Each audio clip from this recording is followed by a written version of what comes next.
You who are joining us. My name is Gary Allen, President of the Maryland Forestry Foundation. I want to welcome you to, in a sense, I think, roughly the 18th seminar on framing the future. We're beginning a new season. We wanted to kick it off in a rather unique way, particularly in light of some recent events and our own experience, which I'll share with you in a few minutes. But let me simply say welcome. And the session is being recorded, will be available on our website later this year. That too is in transition. And let me turn it now over to our moderator, Megan Carr. All right, thanks, Gary. And so a brief note for those of you joining us, we would welcome your input throughout today's session. So if you have comments to add, please utilize the Q&A chat function. So for any questions that you would like Gary to address, or if you wish to throw other emerging issues into the mix for discussion, we are certainly open to that. Today we will primarily be hearing from Gary. So for those of you who don't know him as well as you might like, Gary's expertise and areas of expertise include public policy, outreach, management, and advocacy in areas of environmental resources, land use, public policy, and education for federal, state, and local government. He has a history of successful management, fundraising, project development, and citizen engagement.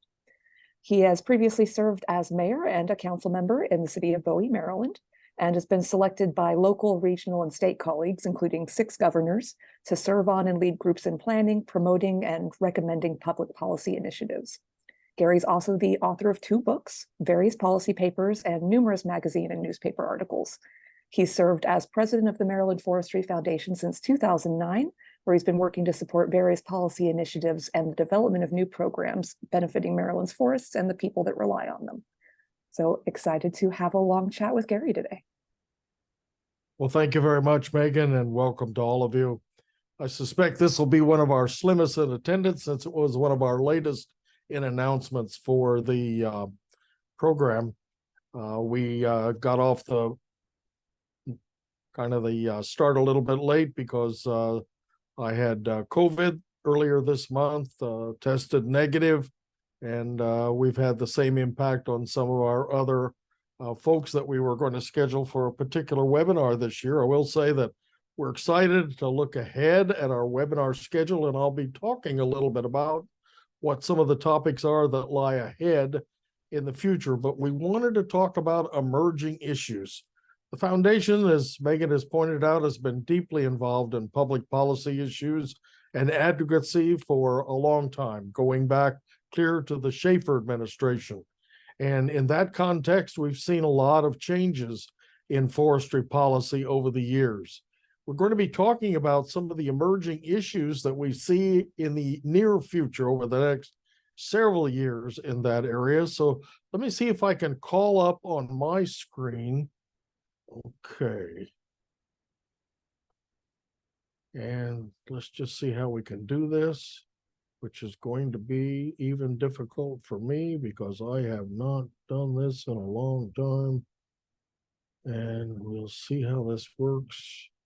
I do not know how to make it flip over to me exactly. I should have spent a little bit of time, but for those of you who are listening, I'll simply say I want to talk in the beginning about some policy topics. These are topics that we think are emerging, that are coming up right now in the future, and things that we really see that are happening.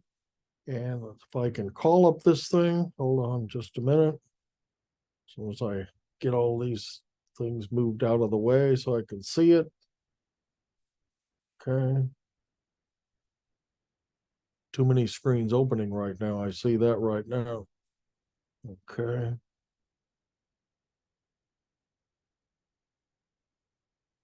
So for example, let's talk about 6 emerging policy issues that we think are going to really dominate discussion over the next several years, as a matter of fact. And some of them are very, very imminent in our conversation.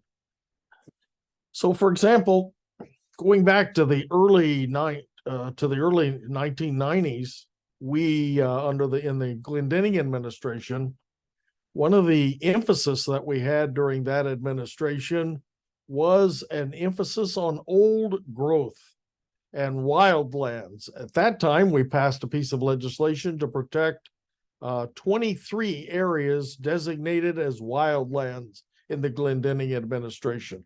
These are lands that, for the most part, at that time, were conceptualized as being protected by the state of Maryland under this designation and basically being left to how nature would allow these lands to continue to develop and thrive. The theory at that time was if we just left them alone, they would survive more successfully. Nature would deal with some of the emerging threats we saw at that time, and that we would begin to see nature as it used to be, so to speak, in Maryland in decades and centuries past. So we call these 23 areas the wildlands. That program still persists today, although some of you may be actually familiar with the current status of some of these wildlands. I must admit, I've not, for the purposes of this discussion, gone back and looked at those wildlands to see what their current condition is. But I do know the state takes an enormous amount of care of them through the Department of Natural Resources and the Maryland Park Service and the Forest Service.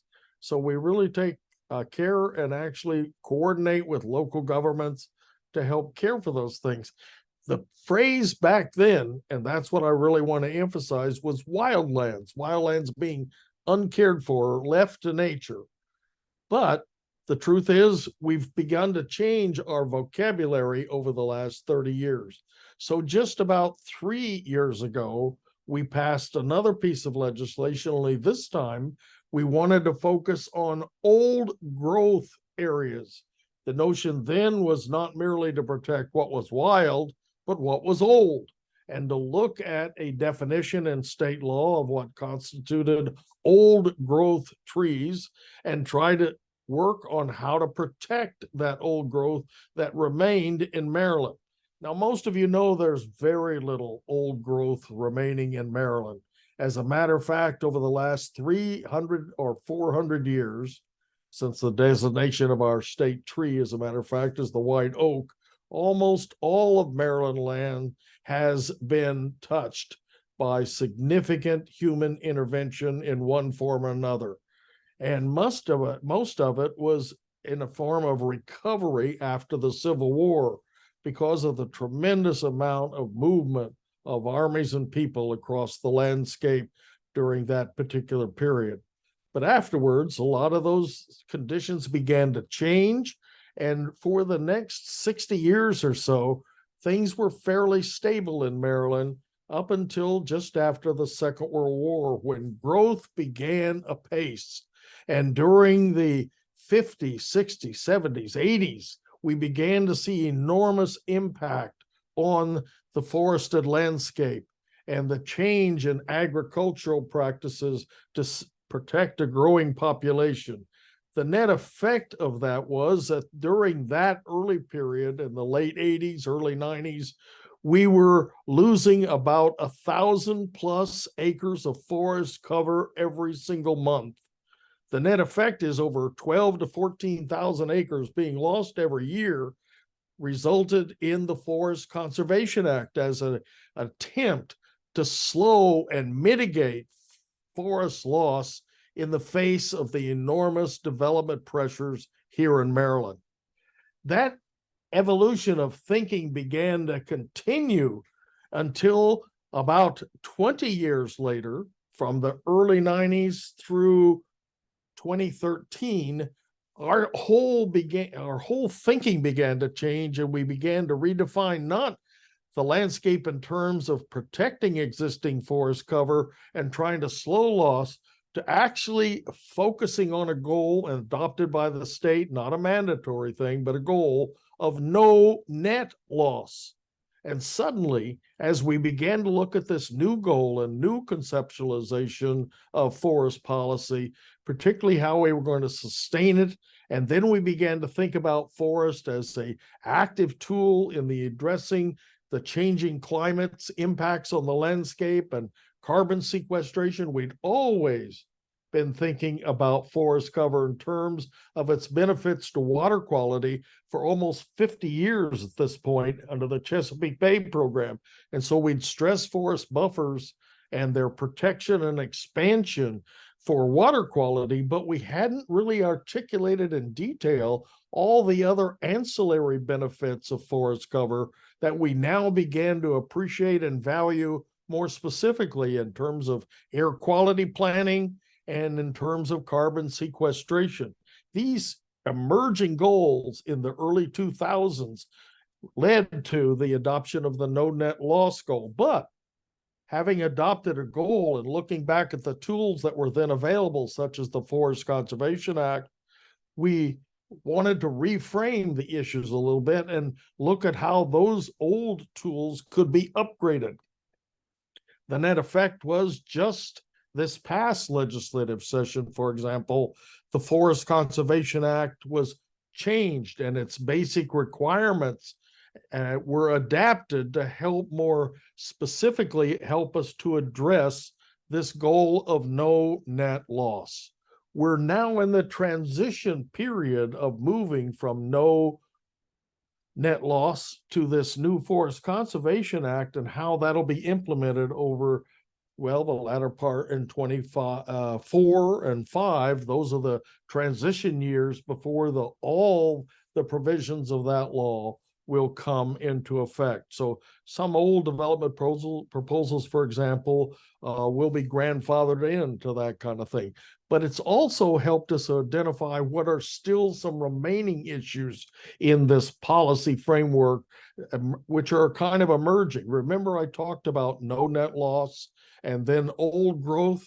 And so a new term was introduced in the last legislative session in an attempt to deal with these things called irreplaceable lands.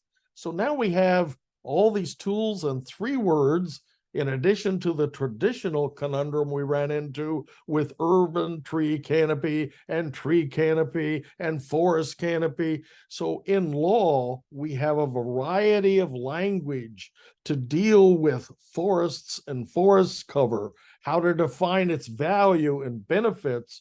And what I see heading ahead as an emerging issue, this is the underlying thing, is a growing policy confusion about how the laws will ultimately be effectively implemented.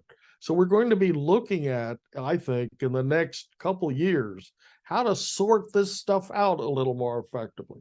We resolved some of it with the Forest Conservation Act when we tried to reconcile the differences between tree canopy and forest cover, because that difference had been one of the conundrums that had prevented us from actually moving provisions for change in the Forest Conservation Act forward. But nowadays, looking at these older definitions that go back raise a brand new question, because you really can't think about this issue of forest cover and tree canopy without looking at another concept and another piece of legislation entirely. So for those of us who are looking at this, the same time we were dealing with in that same late 80s, early 90s period with forest conservation, we were dealing with another thing that we were trying to define more carefully, and that was smart growth.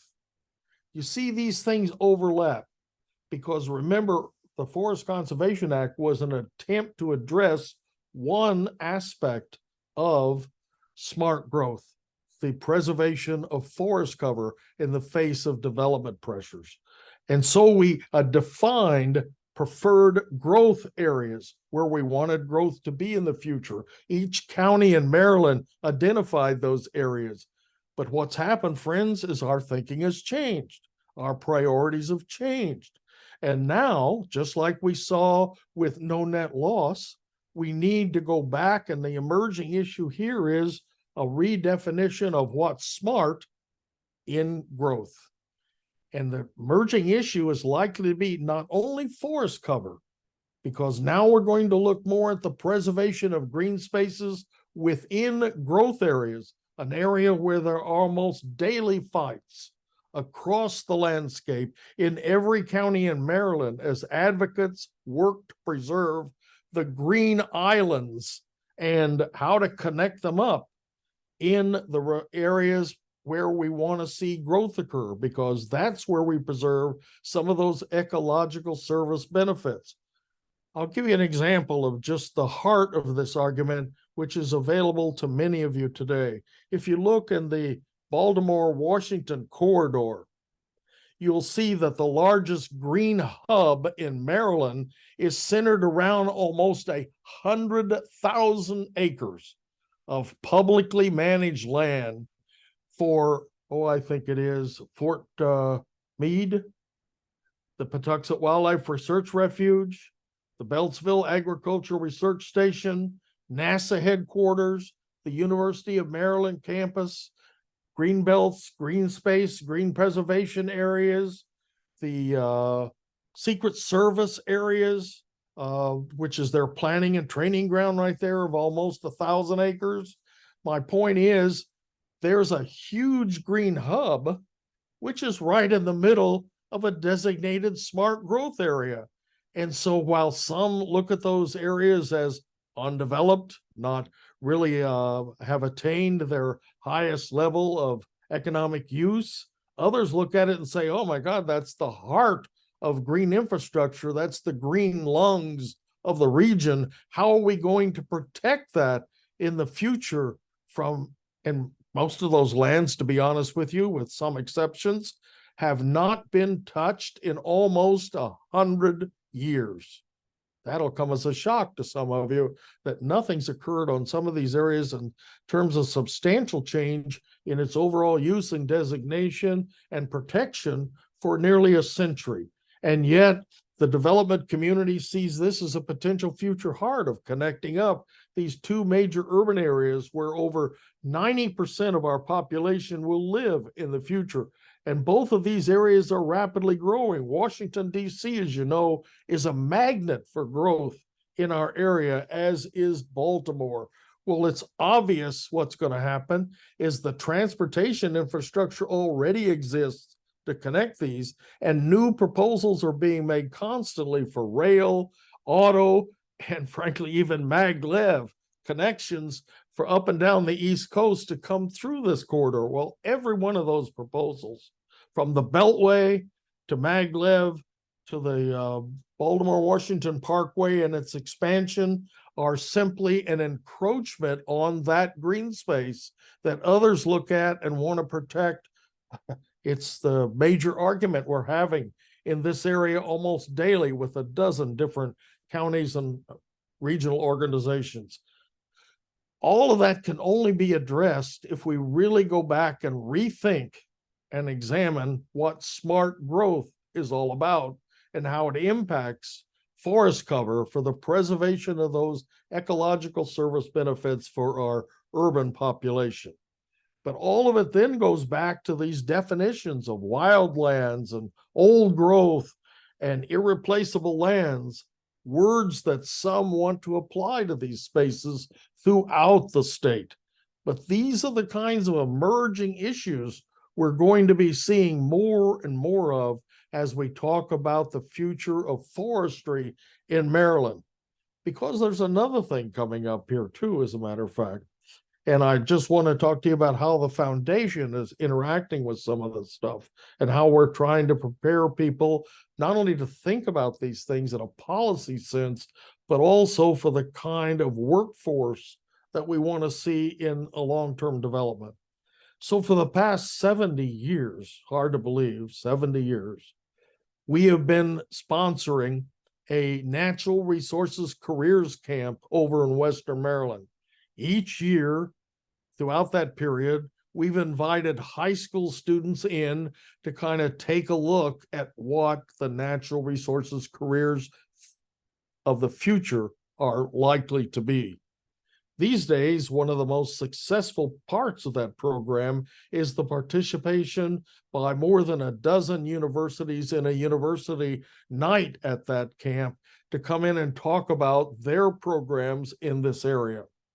Well, obviously, there are a lot of emerging careers in this area, But what we're finding, recall my comment a little bit earlier about 90% of the American people by 2050 are going to live in urban areas. At least that's the current projections. It seems to us that the cutting edge is something perhaps a little more narrow than the broader text of natural resources careers. It's going to be in urban and community forestry. And so the foundation is committed to launching in 2024 a brand new program on urban and community forestry, a new camp in cooperation with the University of Maryland and other partners. So we're going to be recruiting high school students, just like we've done within our CC, in cooperation with the state's forestry boards, which I'll talk about again in a minute, one of Maryland's oldest and most important existing local institutions for reaching out to the forestry community, particularly forest landowners. They've been the primary base on which NRCC was built. They do the recruitment, they do the fundraising, they help staff it. It's just been a marvelous experience for a long time working with the state's forestry boards, a law that was passed in 1943. But now we want to launch a new program in 2024 on urban and community forestry. So you're going to be hearing a lot more about this new camp in the year ahead.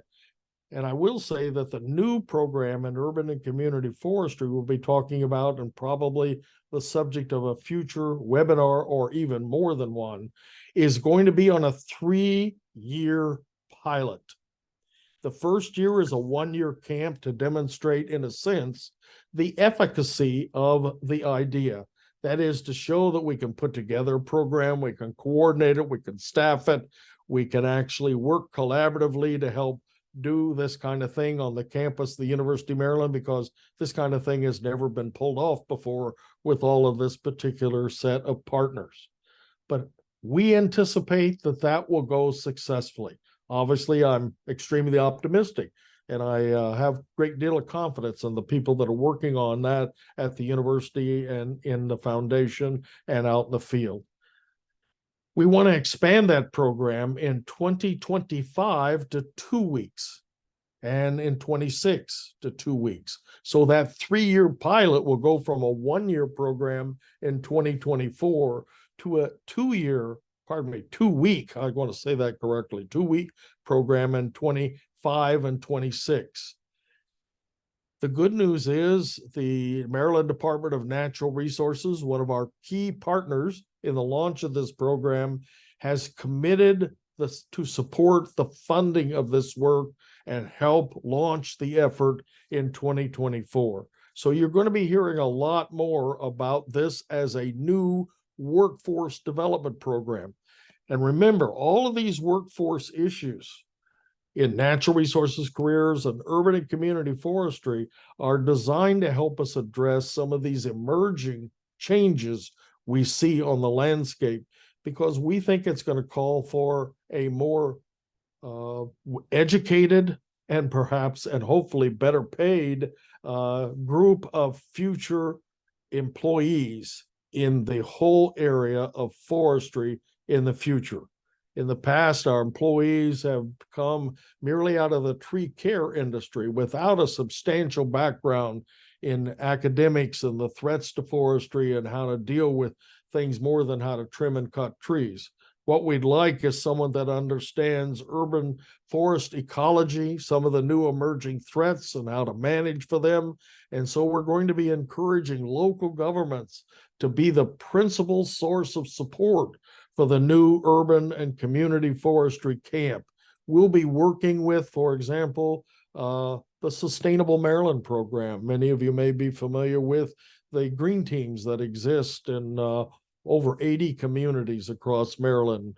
It's an emerging program, and the Environmental Finance Center over the last decade and more, we want to partner with them to help see these programs succeed. You notice the Environmental Finance Center is on the University of Maryland campus already, along with the Center for Smart Growth, along with their degree programs in forestry. So all of these elements rather than be separate, rather than be siloed, rather than simply see their tasks as independent of each other, have got to be seen and work more collaboratively if we're actually going to be successful in addressing some of these emerging issues in the years ahead. There are some other things that I want to talk about too in this area. Let me mention just one other. The fact is, I mentioned the institution that we have relied upon. The foundation was originally created back in the early 1990s as the fiscal agent for the forestry boards. The forestry boards were created back in 1943. So they've been around for 80 years, roughly. As of their anniversary, actually, for 80 years is just this year. They were created as primarily a kind of a Maryland institutional arrangement for landowner outreach. Because in Maryland, unlike some of the states, for example, in the western part of the United States, the vast amount of forest cover in our state, nearly 3/4 of it, as a matter of fact, is in private hands. That means the stewardship responsibilities for our land cover and forestry is largely in the hands of private individuals. So the real issue becomes, how can we encourage and support the stewardship of those private individuals? And state foresters, since the early part of the 1900s, when Maryland designated, shortly after the feds did, its first state forester. And now we have an acting state forester, a young woman who holds a PhD, who is a remarkable addition to the long line of state foresters that have served Maryland. Ann Harston Strang, she's appeared in some of our webinars in the past, and I expect she'll be available to participate in some of the future. The bottom line is that Ann appoints as state forester the members of these local forestry boards. And there's one board in every county of Maryland. Currently, there are roughly 250 appointed members of these boards. They have unique responsibilities, but their principal focus is outreach to landowners. And they, therefore, were the instrument that was responsible for the support of the Natural Resources Careers Program, among other things, because they've always had a strong interest in education. And they've had an informal, an association, which they've worked together to collaborate on. So they're not trying very hard not to be independent of each other by themselves, even though they have independent responsibilities in their own county. For example might be they have to approve every timber harvest going back to 1943 that's carried out at the local level, has to actually go through a local forestry board. Just one example of the 9 different responsibilities they have legislatively. But as I say, from our standpoint, the main one is landowner outreach. And looking at landowner outreach in the future raises a new emerging issue. Why would what is a landowner's goal in holding forestry, particularly since what we've seen over the last 3 decades is an enormous growth in the number of private forest landowners, because the land has become more cut up, more parcelized and fragmented over the last 3 decades than ever before. So nowadays there are over, I think I've seen various numbers. Some of you probably got access to those numbers, but I think we can say with some confidence there are probably more than 150,000 people that own a piece of the woods. Families that are making decisions about how they want to take care of their little piece of paradise, the little piece that they bought, want to nurture and care for. And generally speaking, they bought it initially not because they were interested in cutting down trees. Fact is, most of them say that that's not one of their first half dozen goals. They want it because of the beauty of the spot, relaxation from stress they feel when they go home, and in a sense, enter their house under the group of long trees that are large trees that may be found on their property. Most of them own very small parcels. The average landowner owns less than 10 acres in the state of Maryland. We have very few, emphasize large forest parcel landowners, probably less than 50. Have more than, my gosh, I think several hundred acres. Only a few have more than that. Maryland's largest forest landowner had only 5,000 or 6,000, and he recently sold that to the state. Over the years, many of our largest landowners have looked to the state as a way of protecting their legacy and the land that they had, and have looked to the state as one of the purchasers of some of that land. So we've seen some of that come before the Board of Public Works numerous times over the last 3 decades. But these landowners, these 150,000 landowners, what incentives do they have to manage their property in a way that actually provides not only the benefits that they themselves value for that property and want for it, but ones that the rest of us look to those lands to provide for all of us as citizens of Maryland? Remember those water quality benefits, for example, or that air quality benefits. Remember the benefits of a tree. We all know trees have all of these kind of benefits that have the biodiversity of trees, the birds, butterflies, and wildlife that we see, and of course, air itself, which is generated by large standing forests in our area. What incentives do landowners have to actually maximize those benefits? Well, traditionally, we've thought about it very narrowly. So, for example, if a landowner actually identified, not just merely owned the property, but actually went to the trouble of developing a plan on how to manage that property, they came back with what was called a forest conservation plan or a forest management plan. And if they actually work cooperatively with a forester to develop that land and file it with the state, then they would get a tax benefit of the lowest available property tax rate in that jurisdiction. Generally, that's equivalent in most jurisdictions in Maryland to the agricultural land rate. So you could own forest cover and you could get the low tax rate if you identified how you, in the context of your own personal objectives, would help care for and manage that property. You could do it for birding, you could do it for hunting, you could do it simply because you wanted to walk around in it during the day, and even protect it from excess entry by any other person. It could be privately, as a matter of fact. Hold on just a minute. Let me just see why this thing is. There you go. Sorry. I forgot to turn off my phone while I'm talking to all you guys.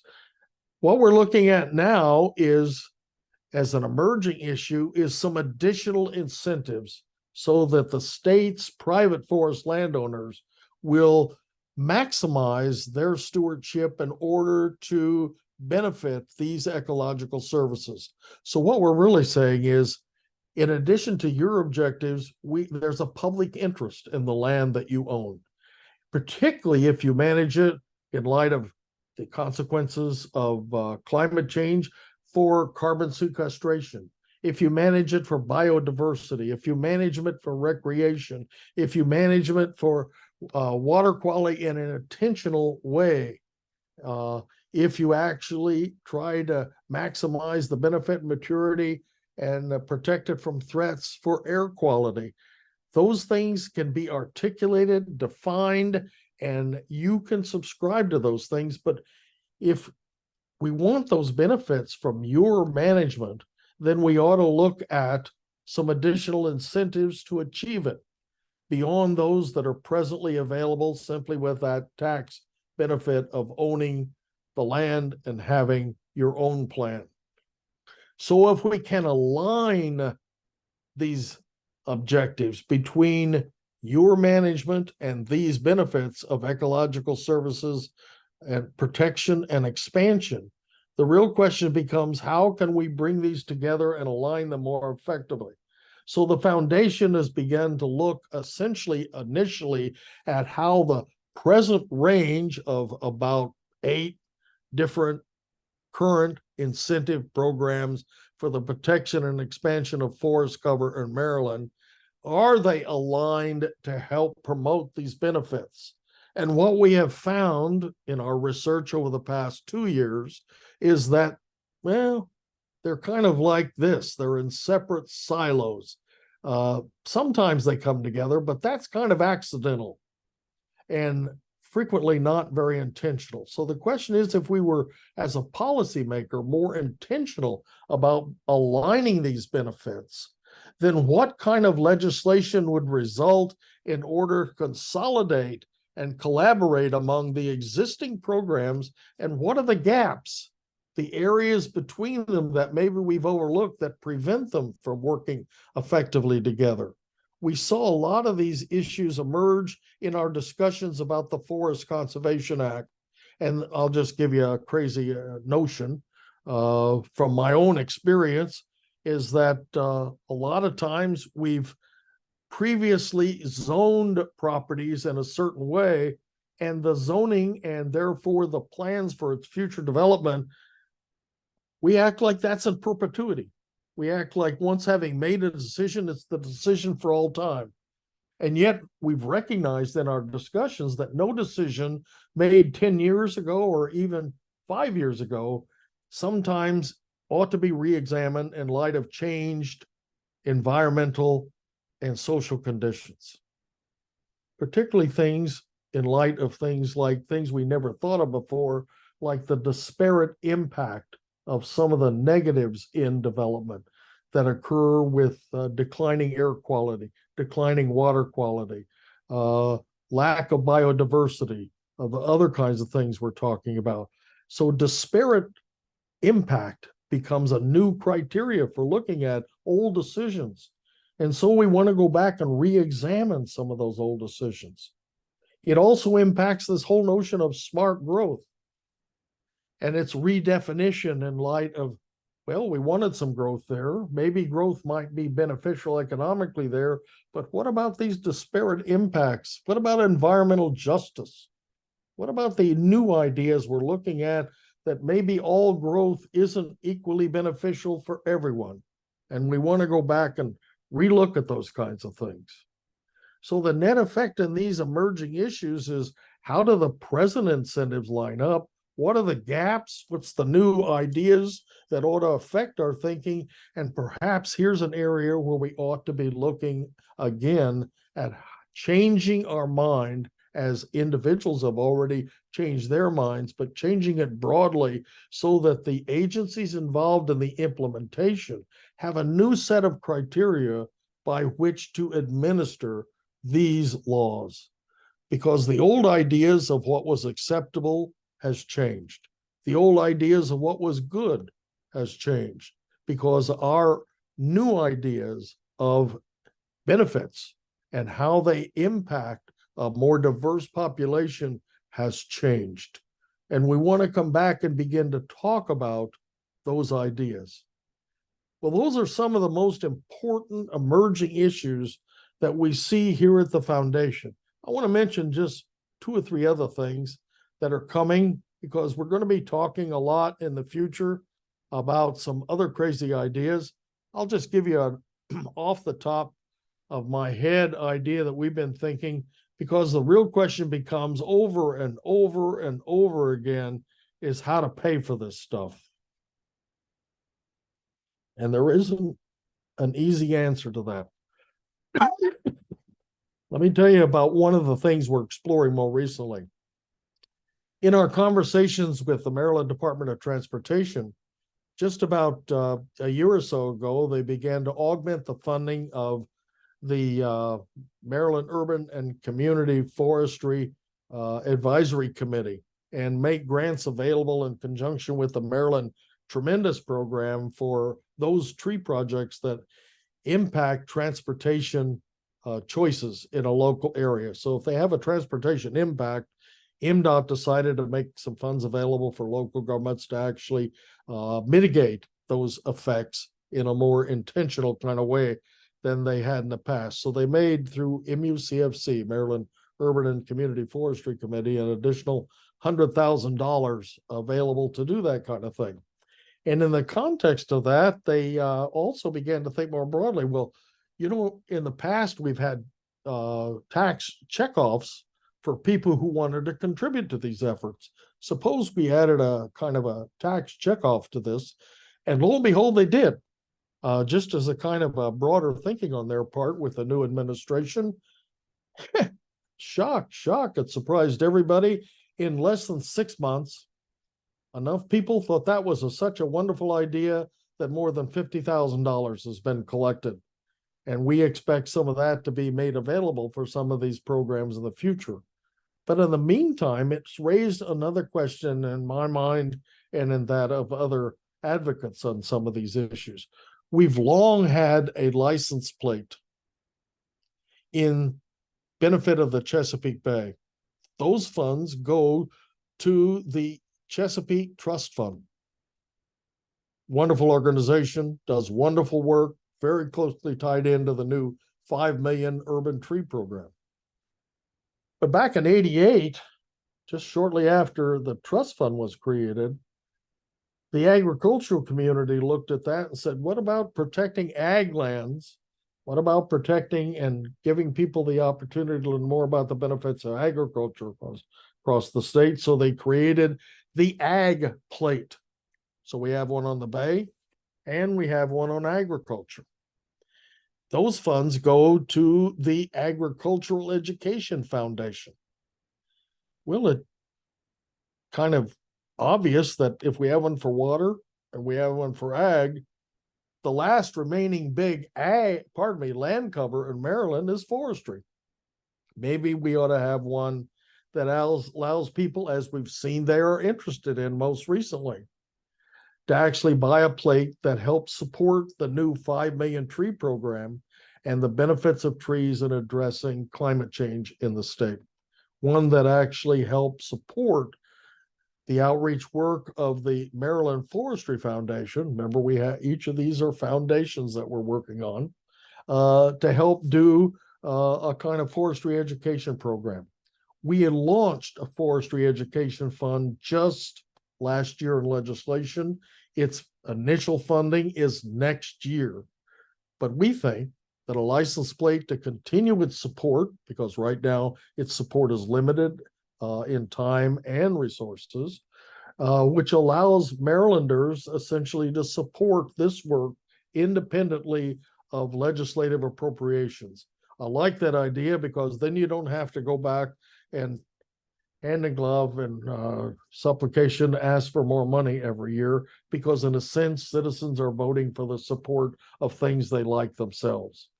Now, there are downsides to all this kind of stuff whenever you begin to talk about making these kinds of options and choices available.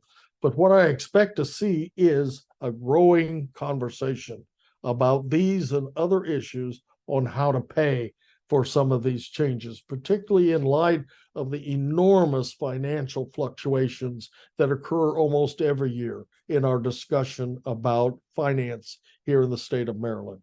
Last year, budget projections, particularly in light of coming out of the pandemic and the new commitments from federal government for state initiatives, meant that the state appeared and felt like it was pretty flush. We had a lot of extra funds for a lot of things, particularly in the new infrastructure bill that has an effect on forestry, even here in Maryland, in a small degree, because they allocated at the federal level about $1.5 billion across the entire nation in urban and community forestry. And frankly, friends, considering the fact that the previous commitment at the federal level for urban and community forestry was $40 million, not $1.5 billion, you can see that this is a big shot in the arm at the local level. But to be honest with you, as enormous amount as that is, it's a shot in the arm of very little impact on the long term. A single project at the local level for the preservation and protection of forest cover can cost several $1 million, we found. So these funds, while deeply appreciated and really useful, are going to have only a small impact over the next several years. We've got to look further than simply 24 and 25 and 26 to the latter part of the decade about how we're going to achieve these things, particularly since we're setting goals for 2030, 2035, and 2050. Right now, there's no clear set of ideas about how to pay for any of this stuff beyond about 2026. It leaves open the door to looking at things like license plates and other kinds of options that will have to be explored to help create the incentives for people who want to plant trees, to find the areas where people are willing to plant trees, and ultimately the support among the broader public to say that's something we want to have happen. These are all emerging policy issues, and we're going to be talking about these topics in our webinar series in the year ahead. There's new legislation to talk about. There's legislation that's being planned and proposed, such as in the areas of smart growth or alignment or funding, that are going to be talking about it. But the critical variable for each of us is to maintain a dialogue among ourselves, particularly as policymakers, program administrators, authors of projects, about what we think is important to actually deal with the future of forestry here in Maryland. We've got to continue to strengthen our outreach efforts to those that own a piece of the woods. But we've also got to strengthen our outreach effort to those who are advocating and making decisions about it. One thing I noticed, for example, in the 5 million tree legislation a couple of years back, when we were involved in that discussion and setting those goals for the Climate Act, and remember, the 5 million tree bill was a kind of a spinoff piece of legislation that didn't pass till the following year. More than 640 groups signed up as supporters of that legislation. That means there's a whole lot of people who have an interest in and feel they have want to have a voice in the future of forestry. Opening our doors, opening our minds, and opening our hearts to those people is the critical variable for our discussions in the future. We must continue to search for some common ground in this area if we're going to find real progress in addressing the emerging issues of the future. Let me stop right there. There are other things that could be talked about in education, for example, or bridging differences between the traditional and emerging forestry community. There are other ways to look at outreach in general. But I want to stop and I want to ask Megan to kind of join us. And she's been our really wonderful heart of the seminar, of the webinar program as our moderator. She was our first male fellow, as some of you know, I've said before, one of the most fantastic fellowship programs that I've had the privilege of being a part of over the past half dozen years. And I just wanted to say, Megan, is there anything you'd like to add to my wide-ranging remarks of the past 45 minutes?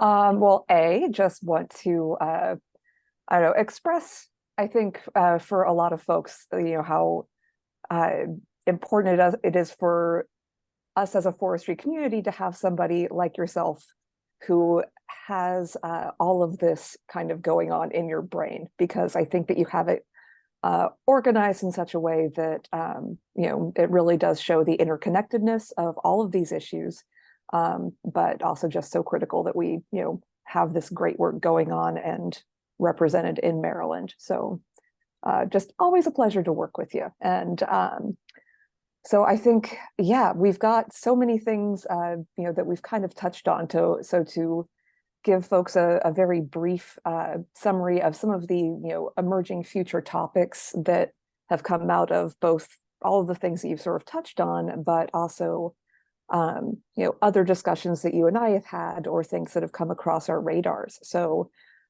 this will be a little bit of a review, and it's not in any particular order, but letting some of the folks in the audience know things that we're planning on discussing in the near future, hopefully, time permitting. but that we're very much open to additional discussions. And I think there's one good topic that is somewhat related to a few things that we have going on that I think would make for another good discussion and webinar topic. So, of course, Gary talked a bit about, efforts to preserve and prioritize existing forest canopy with an emphasis on old growth forest stands and forested areas that have the capacity to develop old growth characteristics. A few other things, environmental equity in cities in particular, whether there are programs specifically addressing these environmental equity concerns and what the results have been in ways that we can quantify and directly examine. Of course, forest landowner incentives for forest health and ecosystem services is really key across all sorts of landscapes. We've also discussed assessments of the actual impacts of the timber stand improvement model, workforce development, the smart growth reconsidered, policy, pesticides, and pollinators is one that's been on my list for a while. As I also just love alliteration, so that's always fun to throw out there. But the trade-offs involved in integrated pest management, which I'm engaged in pretty frequently and think about a lot, and I think there are some misconceptions out there and areas where we simply need more data. And so it would be great to have a discussion on that. Another thing that's come up is biological security in terms of species introduction. So with Baltimore being a port city, I'm here in Baltimore currently, so that's always on our mind. And as we see new emerging forest pests and pathogens that threaten forest health, prevention is, of course, an easier resource lift than trying to cure something that's already widespread. But even securing the resources for prevention can be a challenge. What else? Federal programs coming down the line, including the recently announced American Climate Corps program, as well as implementation of the Inflation Reduction Act grants that have just recently been announced. Yeah, and also interested in sourcing of trees for planting with so many aggressive planting programs that are out there right now and funding existing for them. In many cases, it's a challenge for land managers to find the appropriate planting stock for their location, which kind of gets us to Lee's question from the Q&A, whether we are planting the right trees given the impacts of climate change. So there are certainly some species, Lee cites higher mortality for northern red oaks versus southern red oaks. There are whole suites of emerging patterns of both climate challenges and pests and pathogens that can contribute to various species failures. And so all of these things have to be taken into account with these ambitious planting programs to make sure that they can be successful. Well, I don't have an answer to the diversity of species, but I will say that we will be having a webinar on the new white oak initiative, because that is the state tree. It is threatened and endangered by some of the more recent and emerging threats.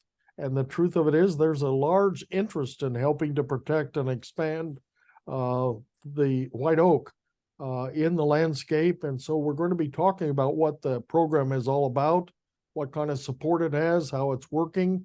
And that will be one of our webinars coming up in the next few months.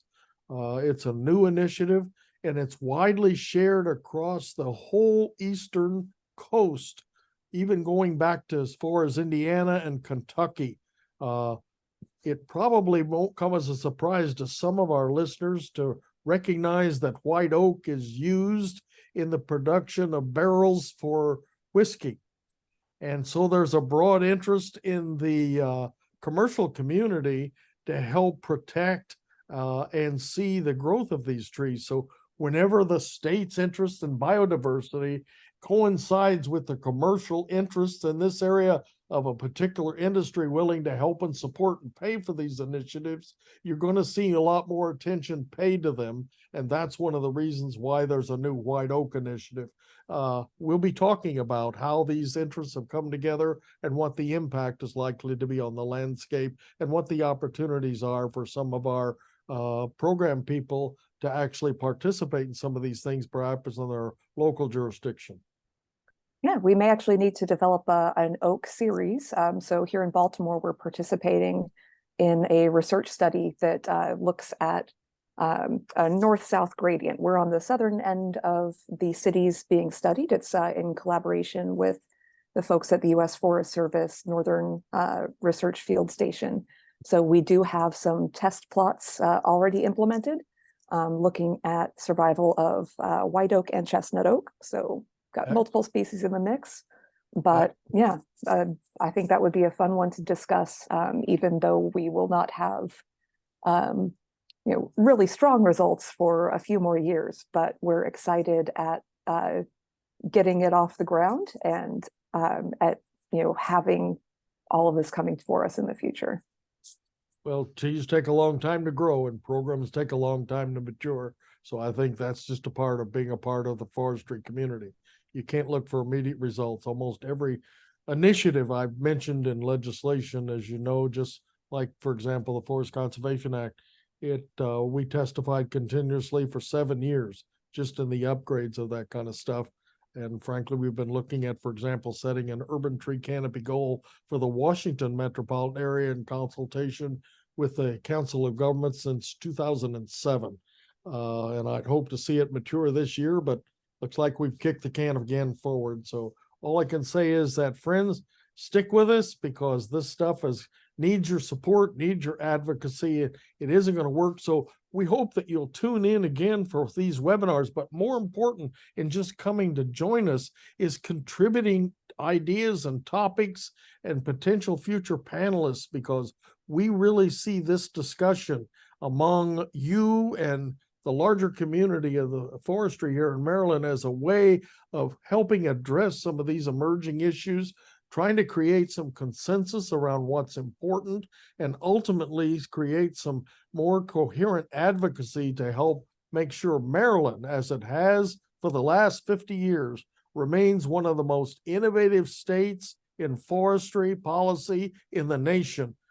We frankly are very, very pleased about the record, and that's because of loud voices and heavy attention from the variety of groups that have been a part of this and many other programs over the last 3 decades. So again, I want to thank all of you for tuning in today. And Megan, is there anything you want to say before we close out?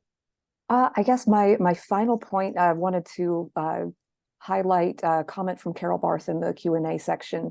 Not only that tree sourcing is of great concern, DOE is interested in creating a local nursery within an equity area to grow out legacy trees and provide job training opportunities in the broad spectrum of tree-related careers, which I think just also helps highlight how we can be examining so many of these issues as opportunities to help to support and solve one another.